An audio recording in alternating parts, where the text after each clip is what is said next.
지난해 4.15 총선이 치러진 지 딱 1년이 되던 어제 대법원이 그동안 질질 끌어오던 선거 무효소송 첫 재판을 열었습니다.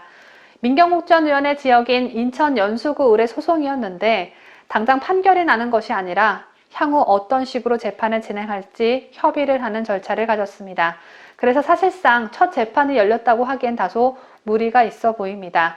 딱 한 번의 판결로 재판을 끝내야 하는 게 대법원인데 대법원이 마치 부정선거를 은폐하려는 듯 재판을 진행하지는 않고 소송을 제기한 원고를 우롱하고 있는 듯합니다. 민경욱 국토부 대표는 인천 연수구 21대 국회의원 후보이자 선거 무효 소송을 제기한 원고로서 이날 재판에 나와 모두 발언을 했습니다. 모두 발언 전문 전해드립니다. 존경하는 재판장님, 21대 총선 인천 연수구의 선거 무효 소송과 당선 무효 소송을 제기한 원고 민경욱입니다. 저는 먼저 이번 재판이 관련법에 따라 6개월 이내에 모두 완결됐어야 함에도 불구하고 1년 만에 첫 재판이 열리게 된 사실에 깊은 유감을 표하며 원고로서의 입장을 밝히겠습니다. 제 지역구인 인천 연수구 을구는 인천에서 무려 24년 동안 우파 국회의원만 당선됐던 우파의 철옹성입니다. 이 지역에서 황우여 전 교육부 총리가 내리 우선을 했고 지난 20대 총선에서는 제가 당선됐습니다. 저는 지난해 총선 기간에 제 지역에서 실시됐던 10번의 여론조사에서 단 한 번도 1등을 빼앗긴 적이 없는 유력한 선두주자였습니다. 저는 좌파 후보 2명이 단일화 없이 출마한 지역의 유일한 우파 후보로서 구도상으로도 당선이 유력했었습니다. 그리고 선거 당일 투표가 종료된 직후 발표된 출구조사에서도 당선자로 예측돼 가족과 함께 당선의 감격을 맛봤습니다. 당일 투표분의 개표가 먼저 시작된 상황에서 저는 TV 중계로도 초반 선두를 달려 재선의 기쁨을 누리는가 싶었습니다.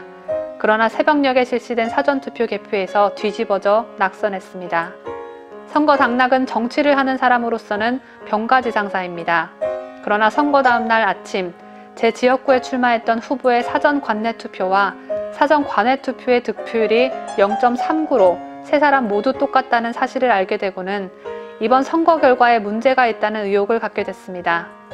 저는 통계학자들이 이 결과를 두고 하나님이 손대지 않으셨다면 분명한 조작이라고 한 말을 믿습니다. 또 1000개의 동전을 공중에 던졌을 때 1000개 모두 같은 면이 나올 만큼의 희박한 확률이라는 말도 믿게 됐습니다. 저는 이런 참으로 희한한 상황이 수식으로만 존재가 가능할 뿐 현실 세계에서 일어날 수 없다는 말을 듣고 그 말이 사실일 경우 불순한 세력들에 의해 우리가 신봉하는 민주주의의 원리가 무너진다는 생각에 이르게 됐습니다. 그 급박한 위험성을 알리고자 했으나 정부도, 검찰도, 언론도, 또 이 대법원 법정도 제 목소리에 귀를 기울이지 않았습니다. 저는 자유세계의 이 위기를 알려야 한다고 생각하고 그동안 미국에도 2차례나 다녀왔습니다만 미국도 우리와 똑같은 문제를 겪고 있었습니다.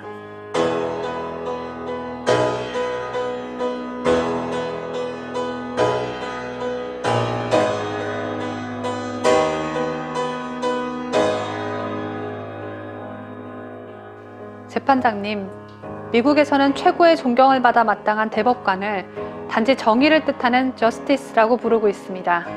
저는 그것이 최고의 찬사라고 생각합니다. 정의가 무엇인지 판단이 필요할 때 우리는 법관들을 찾습니다. 여러분은 우리 사회의 가장 근본적인 바탕을 굳건하게 지켜주는 최후의 파수꾼입니다.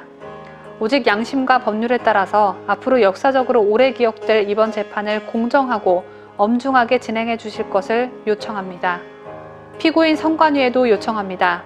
비록 피고석에 앉게 됐지만 선관위는 자신들이 선거 결과를 조작하는 범죄를 저지르지 않았다고 확신하고 있으리라고 저는 생각합니다. 그렇다면 선거제도를 수호하는 입장에서라도 모든 증거를 명명백백하게 국민 앞에 선제적으로 제시함으로써 민주주의를 떠받치는 선거제도에는 아무런 문제가 없다는 사실을 증명해야 합니다. 그것이 지난 1960년 3.15 부정선거 이후 60년 만에 찾아온 민주주의의 중대한 위기 앞에서 선관위가 응당해야 할 일입니다. 역사의 법정에서 뭔가를 숨기려는 자가 범인일 뿐입니다.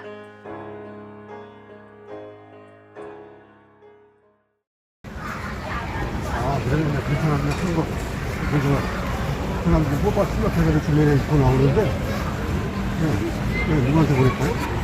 밖에서 체포는 제가 그쪽에도 보낼 테니까요. 제가 밖에서 할 수 없어요. 네, 그러니까 제가 국장님한테 보낼 테니까요. 그걸 갖다 보내주세요. 네. 뉴스데일리 베스트는 구독자 여러분의 소중한 구독료를 운영합니다. 여러분의 자발적 구독료 참여를 기다립니다.